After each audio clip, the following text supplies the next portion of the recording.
Hello friends, तो आज हम करने जा रहे हैं एक्सरसाइज 1.2। तो उसका पहला क्वेश्चन है प्रूफ रूट 5 इज इरेशनल। तो चलिए प्रूफ करते हैं। तो इसको प्रूफ करने से पहले तो सो वी ऑल नो कि रूट 4 जो होता है वो होता है 2, रूट 9 होता है 3। But what about root 5? क्या हम रूट 5 को कभी तो 7/3 या 99/44 ऐसे फ्रैक्शंस में लिख सकते हैं? तो आज हम जानेंगे कि हम ऐसा नहीं लिख सकते। तो चलिए, तो अगर कभी भी ऐसा क्वेश्चन आता है जिसमें आपको बोला जाता है कि आपको प्रूफ करना है कोई भी नंबर को इरेशनल, तो उसमें आपका पहला स्टेप होता है कि आप उस नंबर को अज्यूम करेंगे टू बी रैशनल। ठीक है, तो हम कर लेते हैं। So let us assume root 5 be rational. तो यहाँ पे हमने अज्यूम कर लिया कि रूट 5 एक रैशनल नंबर है, रैशनल नंबर। ठीक है, तो अगर आप रैशनल नंबर की डेफिनेशन को याद करेंगे तो आपको याद आएगा कि रैशनल नंबर हम किसे कहते हैं। रैशनल नंबर हम ऐसे नंबर से कहते हैं जिसको हम p/q के फॉर्म में लिख सकते हैं, जहाँ पर p और q दोनों ही इंटीजर्स होते हैं। q 0 के बराबर नहीं होता और p और q का कोई भी कॉमन फैक्टर नहीं होना चाहिए 1 के अलावा। उसके हिसाब से हम रूट 5 को हम p/q की फॉर्म में लिख सकते हैं, राइट। और जहाँ पे where p and q are integers, where q is not equal to 0 and p and q have no common factor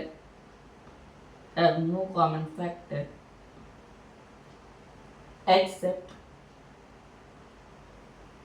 1 के अलावा p और q का कोई कॉमन फैक्टर नहीं है। तो अगर यहाँ पे हम स्क्वायरिंग ऑन बोथ साइड्स करते हैं तो हमको मिलता है p² = 5। और यहाँ से अगर हम यहाँ पे करें q² = p² 5, थोड़ा सा रीअरेंज किया हमने, तो यहाँ से हमें ये पता चला कि जो p² तो p² इज डिविजिबल बाय 5। तो यहाँ से हम देख सकते हैं कि p² तो 5 से डिविजिबल, बट क्या p भी 5 से डिविजिबल होगा? तो इसका आंसर है हाँ। तो ये एक प्रॉपर्टी भी है कि अगर p² अगर 5 से डिविजिबल है तो p भी 5 से डिविजिबल होगा। So hence p is also divisible by 5। ठीक है, तो p भी 5 से डिविजिबल है। तो अगर ये ऐसा है तो यहाँ से हम ये भी लिख सकते हैं। तो फॉर एग्जांपल अगर हम करते हैं p = 5 ऑफ c यहाँ पे कोई भी एक इंटीजर है, ठीक है। और अगर हम इस चीज को इसमें पुट करें, यहाँ पे पुट करेंगे तो हमें मिलेगा q² = 25c² by 5। और जिसको हम लिख सकते हैं फर्दर q² = 5 ऑफ c²। ठीक है, तो इसका मतलब q² by 5 = c²। तो जिसका मतलब है कि q² is also divisible by 5, is also divisible by 5। So hence q is also divisible by 5, q is also divisible by 5। तो अगर p भी 5 से डिविजिबल है और q भी 5 से डिविजिबल है, तो यानी कि p और q have no common factor except 1 वाली ये जो बात है ये यहाँ पे गलत साबित होती है। और क्योंकि ये बात यहाँ पे गलत साबित होती है, so hence root 5 is irrational as our assumption is wrong। तो आई होप आपको इस क्वेश्चन का प्रूफ समझ आया होगा। So let's begin with the second question. Prove 3 + 2 √5 is irrational। तो हमें ये प्रूफ करना है कि 3 + 2 √5 क्या इरेशनल है, जो कि है भी। तो चलिए प्रूफ करते हैं। तो जैसा कि मैंने आपको पहले क्वेश्चन भी बताया था कि आपको ऐसे क्वेश्चन से आपको सबसे पहले इस नंबर को अज्यूम करना है कि वो एक रैशनल नंबर है। तो चलिए, सो let us assume that 3 plus 2 root 5 is rational. तो अगर ये नंबर रैशनल होगा तो हम इसको p बाई क्यू के फॉर्म में लिख सकते हैं, जहाँ पे p और q दो इंटीजर्स होंगे और q is not equal to 0 होगा, राइट। तो चलिए लिख लेते हैं। सो 3 plus 2 root 5 equal p by q. और अगर हम थोड़ा सा इसको रीअरेंज करके लिखें तो जैसे 2 रूट 5 को अगर मैं p बाई क्यू माइनस 3 करेंगे, राइट, तो what we will get, so we will get either q p minus 3q, right। और तो रूट 5 यहाँ पे आ जाएगा, सो p माइनस 3q बाई 2 के इक्वल रूट 5। तो जैसा कि p बाई की तो ये तो रैशनल है, राइट, ये तो हमें पता है, ये पार्ट तो हमारा रैशनल है ना। सो इफ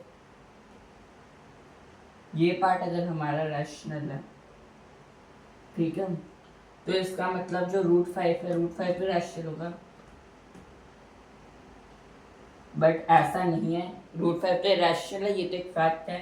तो हम लिखेंगे so we know that p minus 3q upon 2q is rational. So root 5 is also rational, but this is contradicting the fact,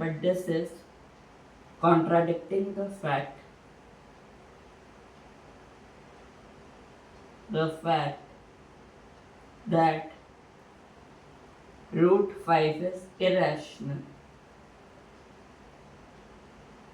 Hence, our assumption is wrong. Our assumption is wrong.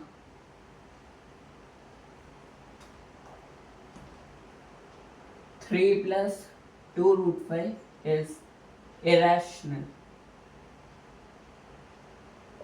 So I hope आपको इस question का proof भी समझ आ गया होगा। तो चलिए अब करते हैं third question, which is proof the following is irrational. तो पहले हम इसका फर्स्ट पार्ट करते हैं, हमें 1/√2 को इरेशनल प्रूफ करना है।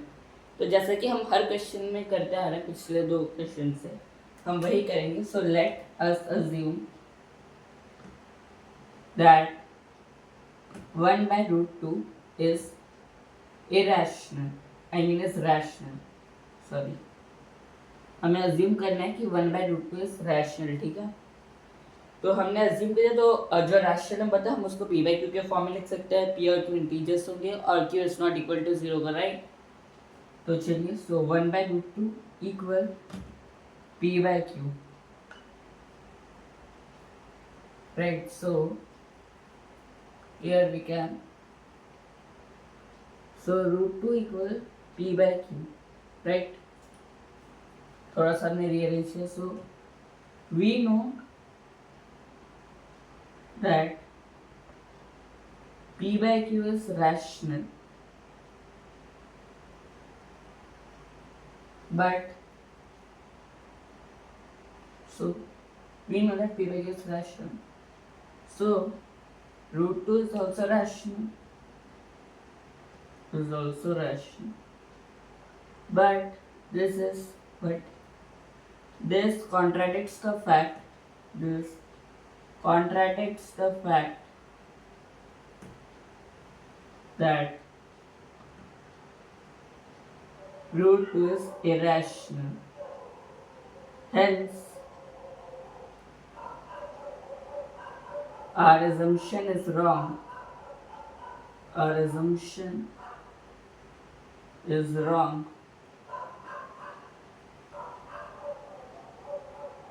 1/√2 is irrational.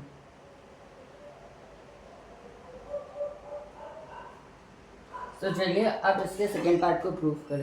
तो चलिए हम इसका सेकेंड पार्ट देख लेते हैं। सो हमें 7√5 को प्रूव करना है, तो इसमें मैं थोड़े से चेंजेस करूँगा, आप पूरा लिख लीजिएगा, ठीक है, एज इट इज। तो पहले मैं चेंज कर देता हूँ। तो सो यहाँ पे हम अज्यूम करेंगे कि 7√5 इज रैशनल, तो 1/√2 की जगह पे आ जाएगा 7√5। तो ये हो गया we can assume that 7√5 is rational, ठीक है। तो यहाँ पे again 7√5 is equal to p by q, rational number वो हम पी बाई क्यू के फॉर्म में लिख सकते हैं। पी और क्यू दोनों इंटीजर्स होंगे, q is not equal to 0 और पी और क्यू आपस में को प्राइम होंगे, ठीक है। सो 7√5 इक्वल पी बाई क्यू। फिर यहाँ पे जो 7√5 है तो इधर √2 नहीं, यहाँ पे √5 रहेगा और पी बाई 7 क्यू हो जाएगा, ठीक है। सो √5 इक्वल पी बाई 7 क्यू। तो आप समझ ही लेंगे कि 7√5 अगर पी बाई क्यू के बराबर है तो अगर 7 यहाँ पे 1/7 हो जाएगा तो वो पी बाई 7 क्यू हो गया और इधर √5 बचा। So we know that p by 7 q is rational, so √5 is also rational, but this contradicts the fact that √5 is irrational, so hence our assumption is wrong. 7√5 is irrational. तो basically हमने क्या किया, पहले हमने 7√5 को रैशनल बोला, assume किया कि 7√5 रैशनल है। फिर हमने कहा कि 7√5 अगर रैशनल तो हम उसको पी बाई क्यू के फॉर्म में लिख सकते हैं। फिर यहाँ पे हमने √5 को मतलब 1/7 लाइक 7 को यहाँ पे हम डिवाइड में लेके तो वो पी बाई 7 क्यू बन गया और ये √5 हो गया। इधर हमने रीअरेंज किया तो यहाँ से फिर हम देख सकते हैं कि पी बाई 7 क्यू तो रैशनल नंबर है, ठीक है। बट जो √5 है वो तो इसके हिसाब से √5 भी रैशनल होना चाहिए बिकॉज ये दोनों इक्वल टू में, बट ऐसा नहीं है। तो इसीलिए और ये फैक्ट है कि √5 इरैशनल होता है, तो ये कॉन्ट्राडिक्ट हो रहा है। So hence our assumption is wrong, 7√5 is irrational, ठीक है। आई होप आपको ये क्लियर हो गया होगा। अभी इसका थर्ड पार्ट करते हैं।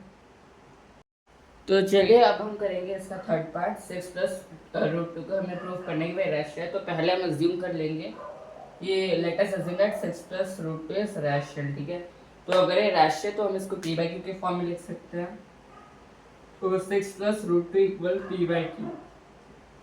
फिर हम इसको अगर रीअरेंज करते हैं तो √2 equal P by Q minus 6, ठीक है। सो यहाँ पे हमें हो जाएगा, यहाँ पे क्यू हो जाएगा p माइनस 6q। तो यहाँ पर आप देख सकते हैं कि p minus 6q by Q तो रैशनल है, तो इसका मतलब √2 भी रैशनल होगा, बट √2 तो रैशनल होता नहीं है, ये तो फैक्ट है कि √2 रैशनल है, तो ऐसे होगा। तो चलिए हम लिख लेते हैं। So here p minus 6q by Q is rational, so √2 is also rational, but this contradicts the fact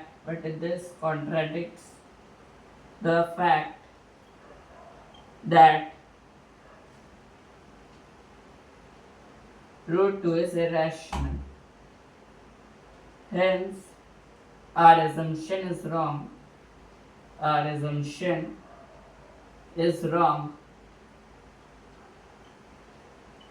6 + √2, thus 6 + √2 is irrational. तो hence proof। तो आई होप आपको इसका प्रूफ समझ आ जाएगा। हमने पहले 6 + √2 को रैशनल बोला, रैशनल है तो पी बाई क्यू के फॉर्म में लिख सकते हैं। पी और क्यू दो इंटीजर्स है, q is not equal to 0, p और क्यू को प्राइम है, वही बात है, ठीक है। तो 6 + √2 इक्वल पी बाई क्यू। यहाँ पे हमने थोड़ा सा रीअरेंज किया, √2 6 को यहाँ पे हम इस तरफ ले गए तो वो -6 हो गया, तो यहाँ पे p minus 6q by Q आया एलसीएम लेने पे। यहाँ पे ये वाला टर्म तो रैशनल है, तो ये टर्म भी रैशनल होना चाहिए, तो हमने वही कहा कि ये टर्म तो रैशनल है तो √2 भी रैशनल होना चाहिए, बट √2 तो इरैशनल है, ये एक फैक्ट है। तो ये फैक्ट यहाँ पे कॉन्ट्राडिक्ट हो रही है, तो हमारा assumption is wrong, hence 6 + √2 is irrational. I hope ये आपको क्लियर हो गया हो।